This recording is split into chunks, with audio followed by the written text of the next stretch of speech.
네, 노르가즈 휴가에서 돌아오셨습니다. 노회찬 원내대표 나오셨습니다. 안녕하십니까? 네, 안녕하세요. 네, 휴가를 가셔가지고 문자가 많이 왔었어요. 내놓으라고. 자, 저희가 다시 내놓습니다. 가신 사이에 많은 일들이 벌어졌습니다. 예. 그중에서 가장 핫한 것은 주진우 기자 특종인데 문자 장충기 전 미전실 사장급이죠. 예. 차장의 문자가 이제 몇 가지 공개됐는데 대단합니다. 보셨죠? 예. 대단합니다. 거기 보면은 국정원과도 주고받은 게 많고, 그리고 뭐 예를 들어서 청와대 인사들 혹은 검찰 인사, 청와대 비서실장 인사, 민정수석 인사, 그리고 메르스 때문에 한참 난리 났잖아요. 네. 네, 메르스 관련해가지고 뭐 협의를 한다든가 아니면은 수험번호 보내면서 우리 수험번호를 구체적으로 보내면서 자식 좀 뽑아달라거나 아니면, 자녀가 지금 어디 가고 싶은데 거기 보내달라거나. 예. 굉장히 구체적이에요. 그리고 아니면은 뭐 이런 것도 있습니다. 기사를 어떻게 쓰면 좋을까요? 이런 거. 그 언론사가 왜 그걸 물어봐?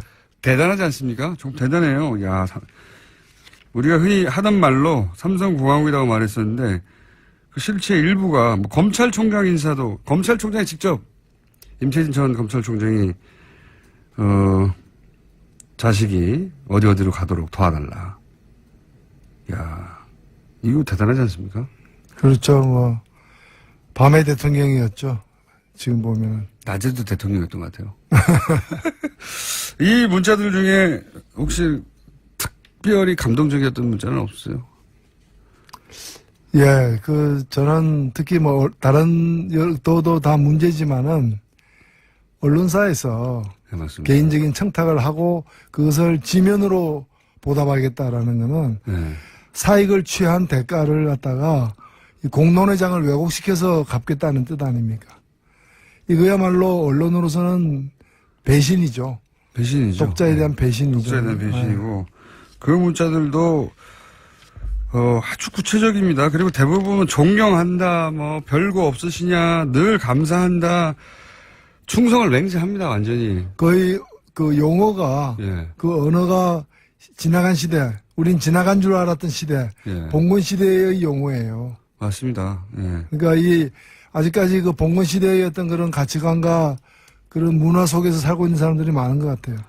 뭐 본처 얘기하고 첩이 얘기하는 사람도 마찬가지고. 언론사 한 간부가 별거 없으신지요. 사회이사 한 자리 부탁드립니다. 그러니까 거의 그 길거리에서 한 푼 줍쇼. 예, 길거리에서 뭐 아니면은 한 푼 그냥 예. 아빠 500원만 하는 아빠 500원만. 5세 미만 아이들의 어떤 5세 미만. 그런 칭얼거림 같은 거죠. 지금 뭐 초빙 교수로 소위를 하고 있는데 사회이사 한 자리 부탁드립니다. 이게 얼마나 다이렉트합니까? 사회이사 자리 부탁합니다. 이런 것도 제가 한번 읽어볼까요? 자식에 관련된 겁니다. 삼성전자 어떤 부분에 지원했는데 이름은 뭐고 수험번호는 뭐며 어디에 전자공학과를 졸업했는데 부모의 애끓는 마음을 가눌 길이 없어서 사장님의 하회와 같은 배려와 은혜를 간절히 악망하오니. 거의 뭐 임금님에 대한 상소 올릴 때 쓰는 그런 표현들이죠. 그러니까요. 심기를 불편하게 해드리면서까지 폐를 끼쳐 드리는데 용서를 빌며 하나님의 크신 은혜와 축복이 충만하기를 기도드리겠습니다. 이렇게 문자를 보내요. 만약에 들어줬다면 아마 그 다음 그 답변 문자가 아마 성은이 만극하옵나이다 이렇게 됐을 겁니다. 이게 영화에 나오는 게 아니라 실제 이런 문자를 언론사 간부들이 보낸 겁니다. 예. 그 중에 일부가 드러난 것이고, 이 문자들은 저 대단합니다. 읽다 보면 제가 몇 개만 읽었는데 정말 대단하거든요. 삼성에 관해서는 구원이 있으시지 않습니까? 뭐 구원 없습니다. 저는. 구원 없습니까? 예. 제가 삼성을 구원한 적도 없고 삼성이 저를 구원한 적도 없어요. 삼성 관련해서 녹취록 공개했다가 큰 곤욕을 치르셨죠, 사실은. 삼성에 뭐랄까요, 도전한 거죠. 예. 예. 삼성에 직접 도전한 국회의원으로 국회의원 자리를 잃으셨죠. 예. 저는 이번에 그 이재용 부회장이 그 재판받는 과정을 이렇게 보면서 오늘의 사태를 만들어낸 것은 대한민국 법원이라고 생각합니다.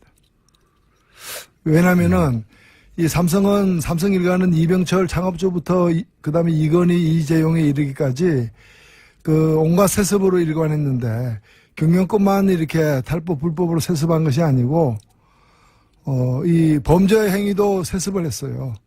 거의 불법 정치 자금을 모아서 준다거나 이번에도 사실은 그것이 뇌물 형태를 띄었지만 그 속성과 본질상 일종의 불법 정치 자금이나 다름없는 거 아니겠습니까? 예, 그런 것들이 왜 이렇게 세습되어 오는가. 한 번도 제대로 처벌받지 않았기 때문입니다. 맞습니다. 법정에 선적은 여러 번 있었지만 항상 구속된 적이 없어요. 예, 구속된 적이 없고 손방망이 처벌로 일관하다 보니까 이렇게 된 거예요. 역설적으로 표현하자면 이건희 회장이 구속되었었다라면 예. 그 아들은 구속되는 일이 없었을 거예요. 이렇게 하면 안 되는 걸 알았겠죠. 알았기 때문에. 이병철 구속되었으면 이건희 구속되는 일이 없었던 것처럼 그러니까 오늘의 이재용이 이렇게 재판받고 뭐 12년씩 되는 구형을 받는 이 상황은 한 번도 법원이 제대로 엄격하게 처벌하지 못했던 것이고 그 충성하는 신하들. 예. 지금 이 문자 받은 사람들이 왜 문자 받았느냐. 그 사람들은 별 볼 일 없는 사람이 미전실 차장이 뭡니까? 그러나 다른 데서 볼 때는 그 내용을 아는 사람들은 그룹 부회장이거든. 그 사람이야말로. 예, 그렇죠. 2인자란 말이죠. 예. 2인자, 3인자들이니까 그렇게 저런 그 목불일견에 눈으로 눈 뜨고 못 볼 그런 어떤 이 그 문자를 보낸 건데 이걸 갖다가 과거에 보면 이 사람들이 2인자, 3인자들이 과거에 세풍 사건 때 보면은 김인주 총무 담당 네. 기사 이 사람이 전부 다 내가 다 한 일이다 뒤집어 다 뒤집었었죠. 다 뒤집었었죠. 예. 예. 그다음에 삼성 비자금 때 예. 이학수 삼성 부회장이 예, 다 내가 있다. 구속은 아니 그 네 돈 아니지 않냐? 그래 예. 맞다. 이건희 회장 개인 돈인데 개인 돈을 내가 끄집어내 100억 이상 끄집어내 가지고 불법 정치 자금을 썼다. 이게 말이 됩니까? 말도 안 되죠. 사실 그렇게 따지면 예전 거슬러 올라와서 소위 이제 승계 작업의 첫 번째였던 에버랜드 사장들은 처벌을 받았거든요. 당시 똑같은 논리였어요. 에버랜드가 했던 게 결국은 그 회사를 아들로부터 자식에게 물려주는 건데 그걸 아버지 몰래 했다는 거 아닙니까 그때? 그러니까 이건희 회장의 재산을 이건희 회장도 몰래 아들한테 줬다는 거였거든요. 그러니까 그때 보면 계열사 사장들도 처벌받는데 예. 여기는 그냥 이학수만 처벌받는. 그러니까 지금 이게 희한한 일종의 순장인데 순장이라는 게 다 주인이 죽으면은 다 묻어버리잖아요. 예. 살아있는 신하까지. 근데 살아있는 신하만 묻고 주인을 빼버리는 거야. 순장이죠. 주인 빼고 빠진 순종. 주인 빠진 순장. 이번에도 마찬가지죠. 이번에도 예, 그래서 저는 법원이 이번에 판결 잘해야 됩니다. 왜냐하면 이게 한 사람에 대한 판결이 아니라 이번에 또 이렇게 빠져나가는 솜방망이식 판결 그리고 우려됩니다. 내가 다 했다라고 이렇게 나타나는 이 사람들의 그 거짓 진술을 갖다가 받아들이면은 삼성의 이 비운과 비극을 연장시키는 거고 국가적 재앙을 연장시키는 거예요. 삼성에서는 그렇게 생각하겠죠. 일단 넘어가고 다음은 또 다음에 막으면 된다. 그렇게 생각하겠죠. 그래서 삼성 불패의 신화를 깨는 것. 네. 저는 적폐 청산 중에 가장 핵심은 이거라고 생각해요. 잠깐 다른 얘기 하기 전에요. 목소리가 지금 예사롭지 않은데 혹시 휴가 가서 나이트 라이프를 세게 즐기신 거 아닙니까? 노래방을 너무 많이 가신다든가. 네, 목소리. 노래방. 제가 휴가를 예. 사실 어디 가려고 뭐 비행기, 호텔, 렌트카까지 다 예약을 했는데 예. 제 아내와 오래간만에 한번 가려고. 제가 아내와 휴가 간 게 작년이 처음이거든요. 남해에 2박 국회의원 되신 이후에 처음이라는 겁니까? 부부가 같이 휴가 간 거. 그게 평생 처음이시라고요? 평생 처음은 아니고 국회의원 된 이후에 처음이죠. 네.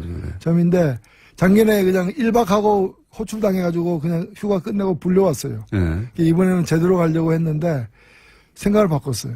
어떻게 해요? 우리 가지 말고 가서 뭐 뻔한 건데 네. 좀 뭐 음식 맛있는 거 찾아서 먹으러 다니고 경치 좋은 데 구경하고 그다음에 쉬는 건데 네. 그렇게 뭐 썩 끌리지도 않고 멀리 가지 말고. 멀리 가지 말고 그냥 집에서 네.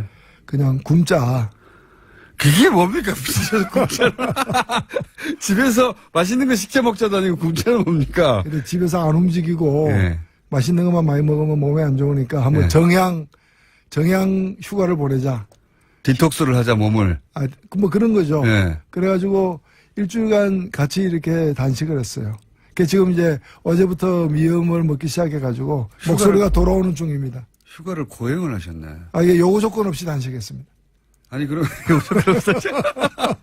아니, 그러면 부인이 그 동의하던가요? 흔쾌히 동의를 해서 제천은 이상한 부부예요. 그래서 일주일의 시간이 났는데 휴가를 물과 소금을 먹고 그러니까 결과적으로 보면 생활비가 굉장히 절약됐더라고요. 일주일간 물과 소금만 먹고 단식을 하셨다고요? 예, 7kg. 7kg 받으셨어요? 이야. 만족하시고. 아주 기분이 좋아요.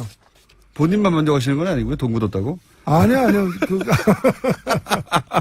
그러니까 이 흰죽 한 그릇이 얼마나 소중한지, 예. 간장은 왜 이렇게 맛있는지 이런 걸 이제 왜 이렇게 맛있는지. 간장의 재발견 뭐 이런 거죠. 저희가 다음 주 오시면 고기를 보충해 드릴게요. 그래서 목이 지금 잠기신 거구나. 예, 이제 풀리고 있습니다. 이제. 원래 단식을 단 한 번도 해본 적이 없어가지고 단식을 일주일 하면 목이 잠깁니까? 아니요, 이제 꼭 그런 건 아닌데 저희 경우에 지금 풀리는 과정에서 이렇게. 이상한 휴가를 보내시고 돌아오시도록 하죠. 아주 이상한 부부예요. 저희 한번 모셔야 되겠습니다. 정말로 만족스러워 하시는지. 그래. 자, 삼성 이야기 더 중요한데 안 계시는 동안 또 안철수 전 대표의 당권 도전이라고 하는 굉장히 드문 사건이 하나 벌어졌습니다. 굉장히 드문 사건이에요.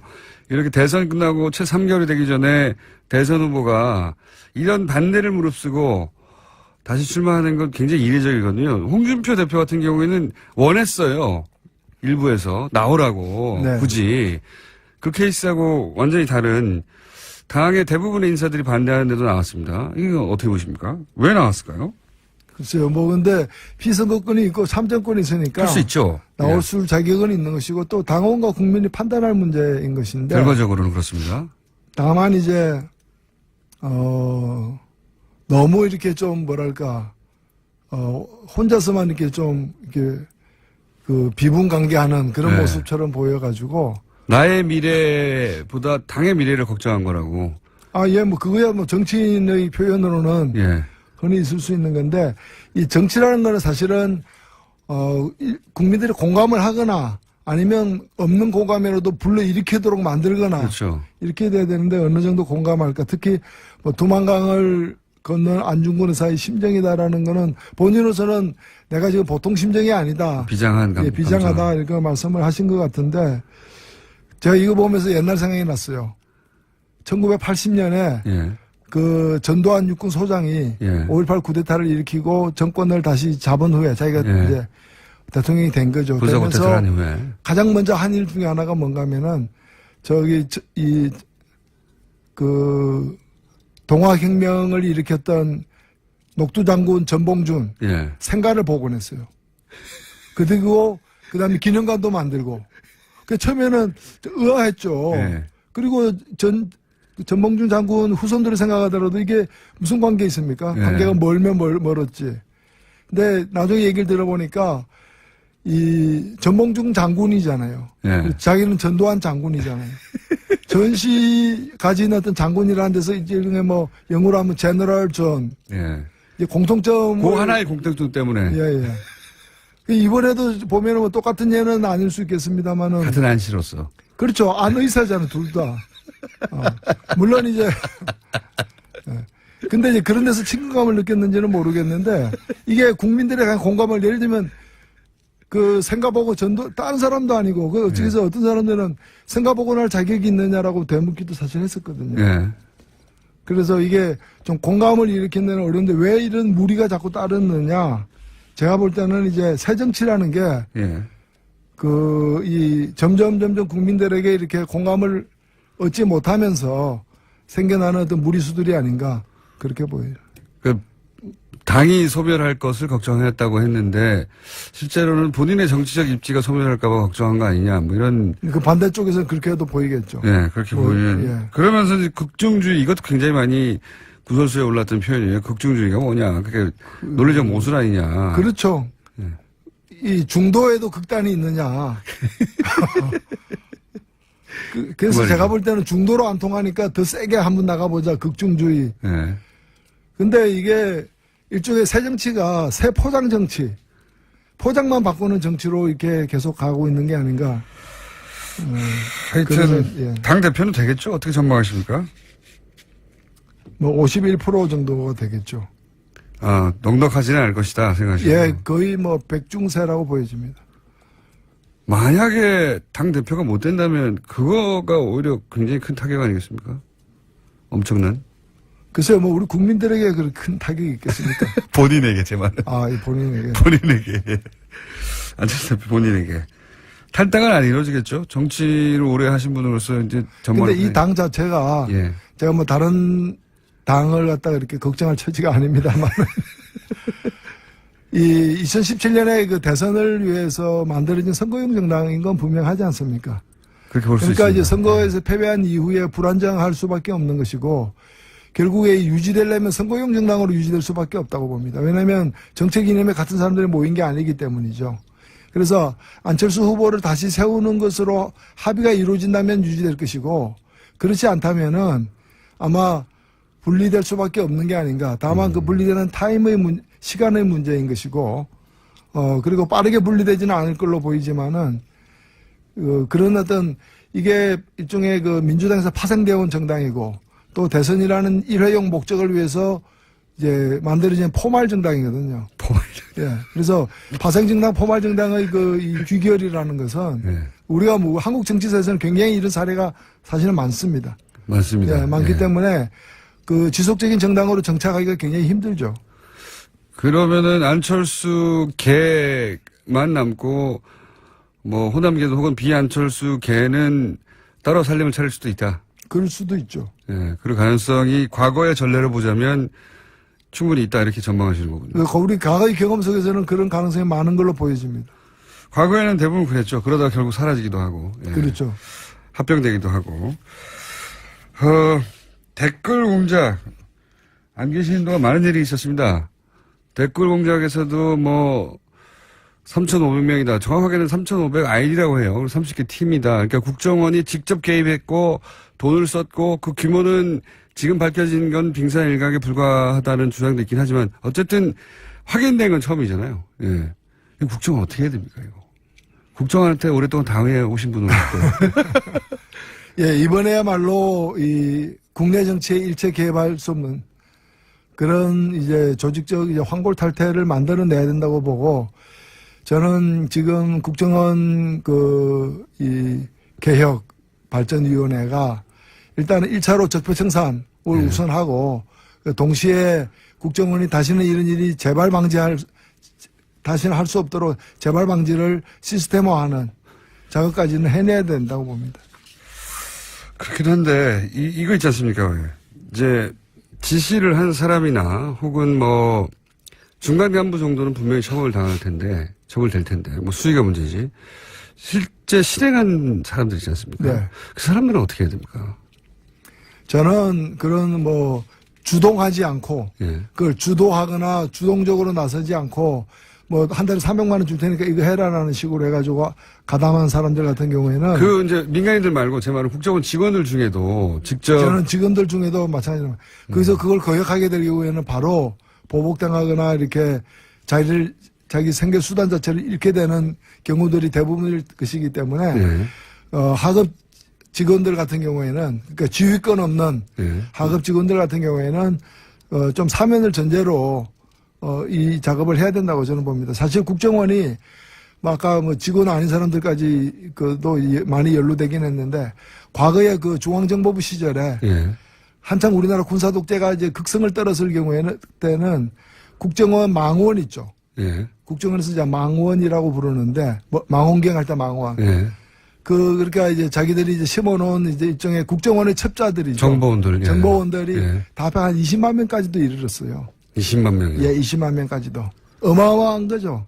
근데 이거는 뭐 과거 뭐 동독이라거나 다른 나라들에서 흔히 보는 예들이죠. 네. 이렇게 철권 통치를 하는 경우에 이제 이런 일들이 비일비재했는데 지금은 그 정도까지 안 되면 상당수 있으리라고 저는 보여집니다. 있겠죠, 당연히. 예. 하던 패턴인데. 그리고 하여튼 이번에는 이제 그 사이버 활동, 예. SNS를 포함해서 이제 온라인 활동을 하는 부대가 이제 지금 얘기되는 것만 해도 아까 3,000이라고 그랬지만 네네. 30개라고 하면 한 팀이 뭐 최소 인원이 2명이라 그러는데 네. 60명 이상이 되는 거고 그와 연관된 사람이 얼마나 많겠습니까? 하는 뭐 대대변경 정도는 될 수 있다고 보여지는데 그래서 이 부분에 관해서 제대로 이번에도 보면은 지금 어제분가요? 그 제보를 받기로 했지 않습니까? 예. 그만큼 직접 수사하는 것을 뛰어넘는 범위로 일이 광범위하게 이루어졌다는 걸 의미하는 바라고 저는 생각되고 그래서 이 소극적으로 수동적으로 일에 임한 사람들 같은 경우에는 적절한 정석 참작이 필요하다고 봅니다. 말단은 말단의 그렇죠. 경우에는 예. 지휘권이 없는. 이 댓글 사건이 결국 이명박 전 대통령까지 갈까요? 당연히 가야 되지 않겠습니까? 이명박- 저희가 볼 때는 예. 뭐 이거는 차 안 갈아타고 바로 갈 것 같은데요.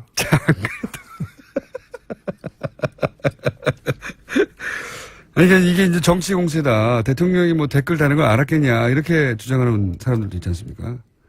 당연히 근데 이걸 대통령 모르게 처음부터 끝까지 대통령 모르게 지시 없이 이루어진 일이라면은 MB 대통령 이명박 대통령은 무관한 걸로 되겠죠. 그러나 보고를 받았다거나 사후에라도 이걸 보고 저는 보고 안 있을 리가 없다고 생각됩니다.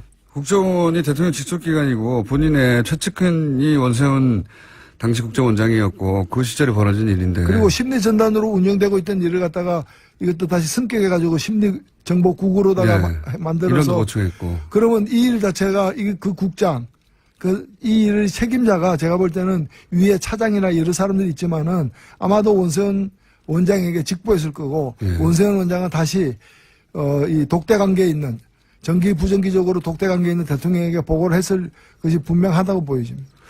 그게 이제 통상적인 추정이죠. 대통령의 직속기관이 인 국정원이 국정원장이 대통령한테 보고하지 않고 이렇게 큰일을 벌였겠는가, 또는 국정원이 국정원장에게 보고하지 않고 이 큰일을 벌였겠는가. 아니 원세훈 원장이 무슨 성인도 아니고 왼손에 하는 일을 오른손 모르게 할 리도 없는 것이고 오히려 자랑하고 싶었겠죠. 왼손이 하는 일을 오른손에 모르게 했을 리가 없다. 이건 어떻습니까? 홍준표 대표가 요즘 뭐 여론 재판이라고 여론몰이로 그 국군 대장을 몰아내고, 또 이재용 삼성 부회장에 대해서도 여론 재판이라고 여론을 몰아서 이렇게 국정 운영에 간다, 혹은 뭐 반대 진영을 쳐내고 있다, 이렇게 이제 홍준표 대표가 나오고 있거든요. 그 뭐 여론 얘기하는 걸 보면 이제 여론이 나쁘다는 건 알고 있구나. 그거는 분명히 시인하고 있거나 이렇게 생각이 들고요. 그 다음에 저는 박찬주 그 육군 대장 같은 경우, 네. 그러면 박찬주 부부가 한 일을 홍준표 대표는 잘했다고 생각하는 것인지 예스냐 노냐, 네. 이걸 국민에게 밝혀야 됩니다. 냐 그 다음에 또 하나 정말 말씀드리고 싶은 건 뭔가 하면은 네. 지금 국정원 같은 경우에 그 적폐청산 TF를 두고 과거를 갖다가 스스로 이렇게 성찰하는 과정에서 파헤치지 않습니까? 네. 저는 자유한국당 혁신위원회가 진정으로 혁신을 하려면 혁신위원회 산하에 자유한국당 적폐청산위원 그 TF를 만들어 가지고 이런 이제 국정원 댓글 사건이라거나 여러 가지 국정농단 사건 뭐 이런 사건 과정에서 새누리당 과거에 새누리당이 어떤 일을 했는지 이걸 또 조사를 해야 된다고. 스스로 조사해야 된다. 스스로 조사해서 밝혀야지 이걸 오히려 옹호하고 은폐하는 일에 나선다는 것 자체가 그거는 혁신을 하지 않는 거죠. 말로는 이제 혁신위원회, 혁신이 뭡니까? 피부를 벗기듯이 가죽을 벗기는 정도의 각오, 그러니까 소위 말하는 뼈를 깎는 각오로다가 임한다는데 지금 뼈를 깎고 있습니까? 살도 안 드러내고 있어요. 뭐 때도 안 밀고 있어요. 제가 볼 때는. 또 안 밀고 있어.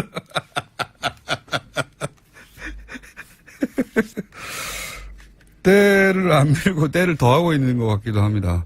그렇죠. 예. 반대 진영에서 보기에는 그렇게 보이는 정도의.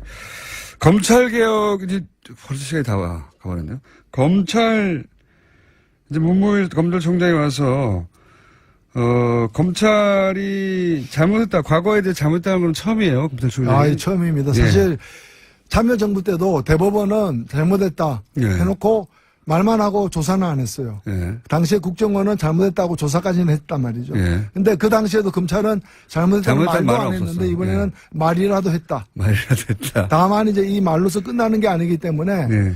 그리고 두 사건에 대해서만 강기훈 뉴스 대필이라거나 인혁대 사건에 대해서만 언급했는데 예. 뭐 세 가지를 언급했지만 지난 10년간 가까운 그 과거에 벌어졌던 일들에서는 아직 얘기를 하지 않았기 때문에 그렇죠. 좀 더 지켜봐야 될 대목이 아닌가 봅니다. 몇십 년 전 이야기죠. 예.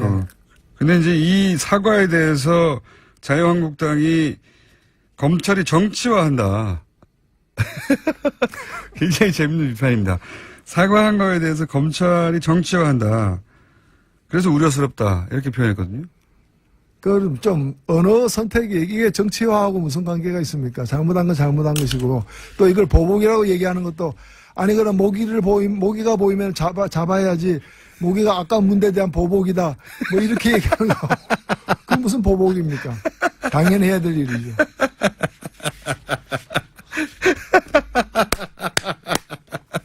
무기야. 모기한테 좀 미안한 감이 생기네. 자, 순식간에 또 시간이 지나가 버렸습니다. 노르가즘은 한 5분 하는 것 같아요. 하다 보면 20분이 지났는데 저희 코너 제일 긴 게 20분 정도 하는 거거든요. 아, 그렇습니까? 예, 20분이 순식간에 지나가 버렸는데 혹시 한 주 건너뛰고 오신 김에 정의당에 최근 이런 일이 있으니 정의당 이런 일을 좀 관심 가져달라 이런 거 없으십니까? 간만에 나오신 김에 정의당 자랑 좀 하시고 가시죠. 혹은 호소, 읍소 내지는 뭐. 아, 예. 아니, 뭐, 정의당은 뭐, 남산에서 소나무처럼 변함없이, 예, 열심히 활동을 하고 새 있습니다. 대표 체제 잘 굴러가고 있습니까? 아, 예, 뭐, 잘 굴러가고 있습니다. 새 대표도 그렇고, 또, 대변인도 새로 또 이렇게, 예. 우리 최석 대변이라고 이 젊은 또 남성이죠. 그래서 우리 또 추혜선 의원과 더불어서 이렇게, 대변인으로서 역할도 많이 하고 있는데, 한 가지 제가 당부드리고 싶은 건 뭔가 하면은, 가장 큰 격려는 사실은 지지입니다. 아직 그렇죠. 선거는 아니지만, 그래서 네. 투표하는 건 아니지만은, 저희들 지지율을 조금만 더 높여주십시오. 조금만 더 높여주셔가지고, 적폐 정당들보다는 좀 앞서야 되지 않겠습니까?